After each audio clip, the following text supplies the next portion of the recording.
नमस्कार साथियों। हाल ही में एक चर्चा और डर का विषय बना हुआ है हंता वायरस। हंता वायरस होता क्या है? हंता वायरस एक आरएनए वायरस है जो कि चूहों से मानव में फैलता है।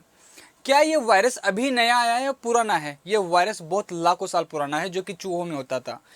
ये चूहों से मानव में फैलता था, लेकिन अभी इसने अपना रूप बदला है, एक नए स्ट्रेन के साथ आया है जो कि बहुत डरावना साबित हो सकता है। कैसे कि पहले ये चूहों से मानव तक फैलता था, लेकिन ये मानव से मानव में नहीं फैलता था, ह्यूमन टू ह्यूमन नहीं जाता था।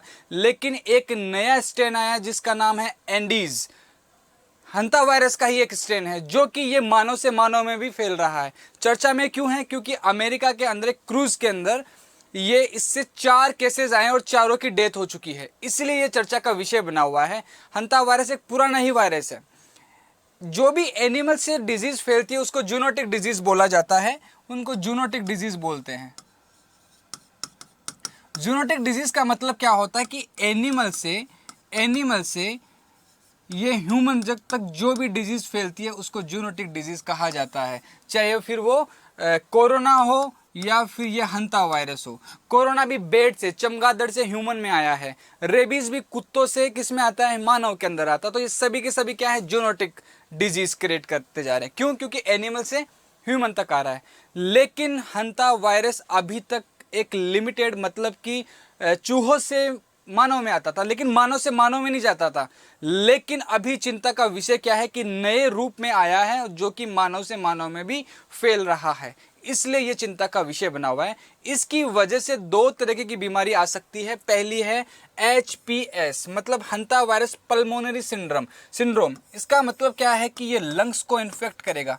किसको इन्फेक्ट करेगा? लंग्स को इन्फेक्ट करेगा। दूसरी है HFRS जो कि रीनल से रिलेटेड है, मतलब किडनी को इन्फेक्ट करेगा। ठीक है, अब इसके बारे में हम इन डिटेल चर्चा करने जा रहे हैं। आपके सामने है, इसका इतिहास हम जानेंगे। पहले आपको मैंने बताया कि चूहों से फैलता है। सबसे पहले इसका नाम हंता वायरस क्यों पड़ा? नाम इसका दक्षिण कोरिया की हतान नदी के नाम पर इसका नाम हंता वायरस रखा गया है। और ये इसको 1993 के अंदर अमेरिकी प्रकोप के बाद इसको वैश्विक पहचान मिली। किसको? हंता वायरस को। वैज्ञानिकों ने अब तक इसके 38 स्ट्रेन, कितने? 38 स्ट्रेन। ऐसा नहीं है हंता वायरस कोई नया वायरस आया, बहुत पुराना है, चूहों में होता है।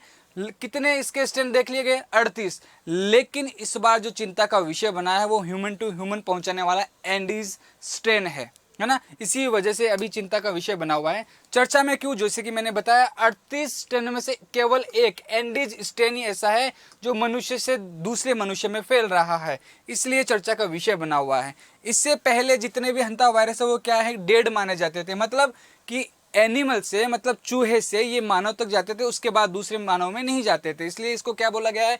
बायोलॉजिकल डेड एंड, क्योंकि आगे नहीं फैलता था। ठीक है, यहां तक हमें। अब यह वायरस कैसे फैलता है? पहली चीज, जो चूहे के मल मूत्र और स्लाइवा, अगर आप इनके डायरेक्ट कांटेक्ट में आ जाते हैं। कैसे आएंगे डायरेक्ट कांटेक्ट के अंदर? जब आप, ये पहली चीज मैं आपको एक चीज क्लियर कर दूं कि ये जो घरेलू जो चूहे होते हैं ना, घर के अंदर जो चूहे होते हैं उनमें नहीं, ये जंगली चूहों के अंदर होता है, खेतों के आसपास, या फिर बंद पड़े मकान या बंद पड़े गोदामों के अंदर, या बहुत बड़े बड़े जो गोदाम है वहां पर ये चूहे होते हैं। वहां पे ये अपने मल मूत्र और स्लाइवा रिलीज कर देते हैं वहां पर, और उनके कांटेक्ट में आने से जब क्लीन करते हैं तो वो पार्टिकल्स हवा में आ जाते हैं और हमारे अंदर प्रवेश कर जाते हैं। इसकी वजह से ये वायरस हमारे अंदर आ जाता है और हमें इन्फेक्ट कर देता है। ध्यान रखें कि ये जो एंडीज स्ट्रेन है बहुत खतरनाक क्यों बताया जा रहा है? क्योंकि मानव से मानव तक फैल रहा है ये। ठीक है, अब देखते हैं, जैसा कि मैंने बताया कि चूहों के मलमूत्र की धूल हवा में मिलकर सांस के जरिए शरीर में पहुंच जाता है। सीधा संपर्क अगर आप कर लें, जैसे कि अगर ये चूहे के बाइट से भी आपको फैल सकता है, क्योंकि स्लाइवा उसका उसमें आ जाता है बाइट में। संक्रमित वस्तु को छूकर अपनी आंख, नाक या मुंह को छू लेना, आप समझे, जहां पे चूहों ने मल मूत्र और स्लाइवा का त्याग किया है, अगर आपने किसी गलती से आपने टच कर दिया और वो टच करके आपने नाक, मुंह पे या आंख के ऊपर टच हो गया, तो वो वायरस आपके अंदर प्रवेश कर सकता है। ठीक है, और एंडीज जो स्ट्रेन, जो कि मैंने बताया कि बहुत दुर्लभ है ना। बहुत दुर्लभ क्यों बोल रहे हैं इसको? क्योंकि ये इतनी जल्दी फैलता नहीं है जिस तरीके से कोरोना फैल रहा था। बात ठीक है। अब नेक्स्ट हम बात कर लेते हैं कि दुनिया में और भारत की स्थिति क्या है। भारत में 2000 के दशक में बहुत ही कम मामले देखने को आए हैं। आज की डेट में भी देखते हैं तो भारत में इसका एक भी केस नजर नहीं आया है। अभी तक की बात है, अभी तक कोई केस रजिस्टर्ड नहीं हुआ है हंता वायरस का। ठीक है, इसके बाद हम बात कर लेते हैं कि इसके लक्षण क्या क्या हैं। अगर किसी को ये हो जाए डिजीज, अगर हंता वायरस आपके अंदर आ जाता है तो इसके लक्षण आपको 1 से 8 वीक में देखने को आपको ये मिलेंगे। ध्यान रखना कि कब से मिलेंगे, 1 से 8 वीक में देखने को मिलेंगे। और उसके बाद आपके जो लक्षण हैं वो क्या क्या रहने वाले हैं। बुखार, तेज बुखार, बुखार भी कैसा, तेज बुखार, थकान रहेगी, मांसपेशियों में भयंकर दर्द रहने वाला है, फ्लू के जैसे। ठीक है, गंभीर स्थिति में क्या होगा, जैसे मैंने बताया था कि 2 तरीके की बीमारी करता है।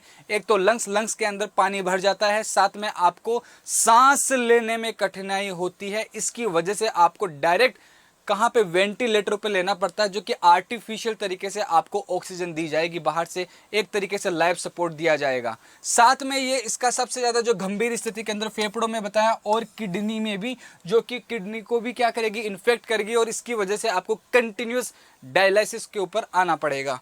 जब ये कब बात है, गंभीर स्थिति, सीवियर जब केस हो जाता है तब की ये बात है। ठीक है, अभी तक इसका कोई अगर ट्रीटमेंट की बात करूँ तो स्पेशली इनके लिए ना तो कोई वैक्सीन बनी है ना कोई ड्रग है ना। तो वही चीज़ है जो मैंने आपको बताई थी कि आपको इनको ऊपर वेंटिलेटर के ऊपर लेना पड़ेगा, डायलिसिस करती रहनी पड़ेगी, और उसके ऊपर बाहर से ऑक्सीजन की सप्लाई देती रहनी पड़ेगी आर्टिफिशियल तरीके से।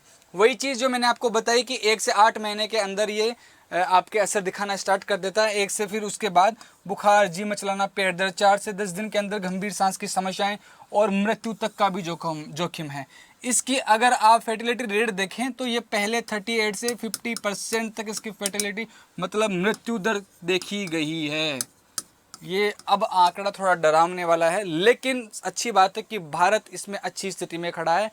अभी तक किसी भी तरीके की कोई भी केस देखने को नहीं मिला है, और अपना स्वास्थ्य मंत्रालय और मेडिकल जितनी भी फैसिलिटी है वो सब की सब हाई अलर्ट के ऊपर है। तो ऐसी कोई, भारत में ऐसी कोई स्थिति नहीं है, घबराने वाली कोई ऐसी बात नहीं है, है ना।